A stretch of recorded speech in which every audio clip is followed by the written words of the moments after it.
to do a study through the book of Daniel. That's what we've been doing here, leading ourselves into a place of prayer.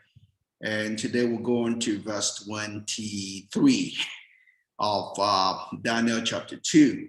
And like we said, I guess coming from about, we've been looking at Daniel's prayer to God of thanksgiving. He's declared who God is. In this verse, it goes into the specific of of his praise, And verse 23 reads, I thank you and praise you. I thank you and I praise you, O God of my fathers. You have given me wisdom and might. You have given me wisdom and might, and have now made known to me what we asked of you. Right? Notice the word he said, well, not what I asked, but what we asked of you, is recognizing the fact that he was not the only one that was making that prayer. Remember, he brought his three friends along, Shadrach, Meshach, and Abednego, to pray along with him. So all four of them were requesting of God, even though the revelation was given to Daniel. He was not unmindful of that. He was not the only one praying for it, So we need to remember, as we go through life, as we live our personal life, as we work with God, it's not about us. It's not about us. God's purpose is bigger than any one individual, right? God's purpose is bigger than any one individual. Yes, God is concerned about every single one of us, but we should not be lost in that we think that everything is about us, everything revolves around us, and if without us, nothing is going to take place. Or just something similar I was discussing on one of my WhatsApp group yesterday, because there's a particular fellow that kind of feels that everything is about him, always threatening to leave or this or that. That is pride. That is childishness. When you're overthinking, over mindful of yourself, pride. It is childishness. Maturity is recognizing the other people around you, recognizing the community that you are a part of, and being mindful of others, not just yourself. The Bible tells us that we should prefer others even before us, right? And that only a matured person can do that, right? Only a matured person can do that. And again, we talked earlier on about a continuum of life. We all come here dependent, and it's all about me as a child. Oh, me. And you can see that as a child. It's allowed at that level. But at a level when you come to maturity, a level where you're supposed to be independent, you are expected to understand community. You are expected to see beyond yourself. You are expected to see how you affect community and how community affects you. And you're expected to respect that relationship, right? That's the only time you can then go to the next level that we call the interdependency, where you can surrender some of your independency for the sake of communal living, right?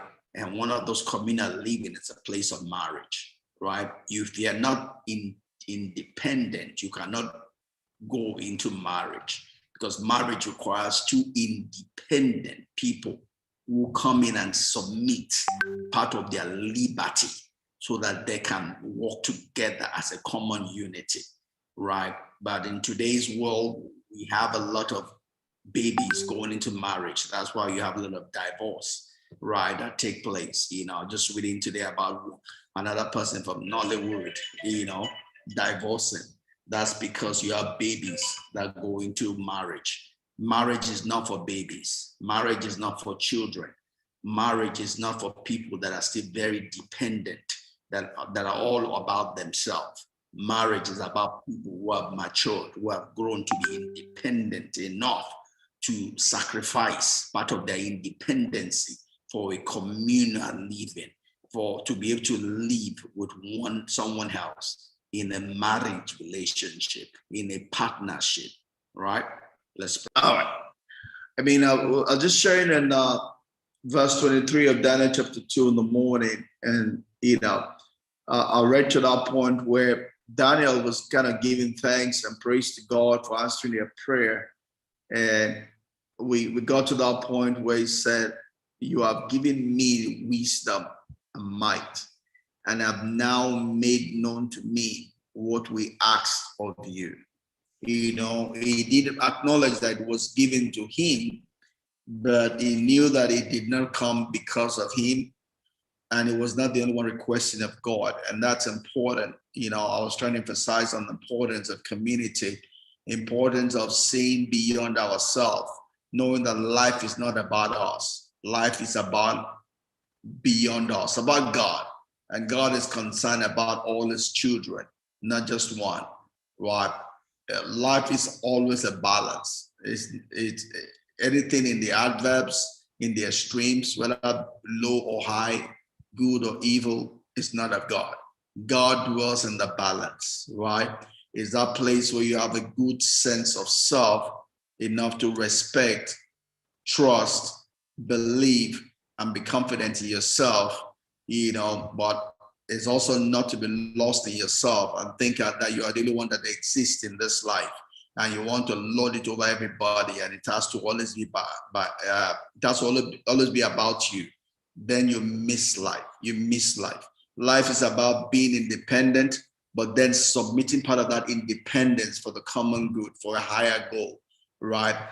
Even though I'm independent, I can do whatsoever it is that I want to do, but I choose not to in certain circumstances if it will benefit the common good, if it will glorify God, right?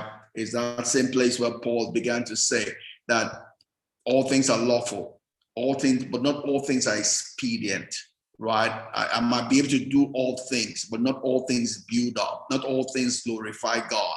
Even though it is lawful, I might need to use my common sense. I might need to use my reasoning. I might need to use my better judgment. That even though it's lawful, does it make sense to do it? Does it benefit me in the short and long term?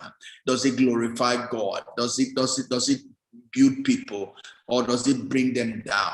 Right? The Bible says in the presence of God there's liberty, but we should not use that liberty as an occasion for the flesh. And that applies to everything that we do. Even though there's liberty, we have come to a place of freedom, but we should not allow our freedom begin to lord it over us. We should not allow our freedom to use us.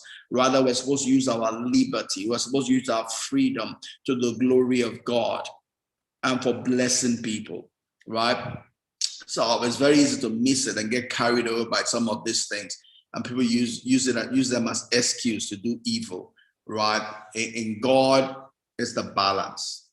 For it to be profitable, you have to know the balance and walk in the balance of things. And that's very important here, that Daniel did not say that you have made known to me what I asked of you, because it was not the only one asking, right? Even though it was made known to him, it was for them asking. And even other wise people were probably asking also, right? Or hoping that they will get the answer, because the answer they got was deliverance for all of them, not just for Daniel alone, right? And he continues in that verse and says, for you have made known to us the king's demand, right? The king's demand, God made known to them. God gave them the answer that they requested of him. And Daniel was here coming back to give thanks to God, and what I really wanted to title this on was that grateful for all. We need to be careful that we are grateful. We're grateful people. There's always going to be a need for us to be depressed, to be focused, to think that everything is gone down in our lives. But there's always something we can be grateful for. And it's the power of that gratefulness that helps us to live in community and to excel in life, right? We need to force ourselves to see good things and not be beaten down by the evil things. And no matter how bad things are for us, there's someone that is worse than we are, and we need to be grateful for what we have. I'm going to stop there. My time is up.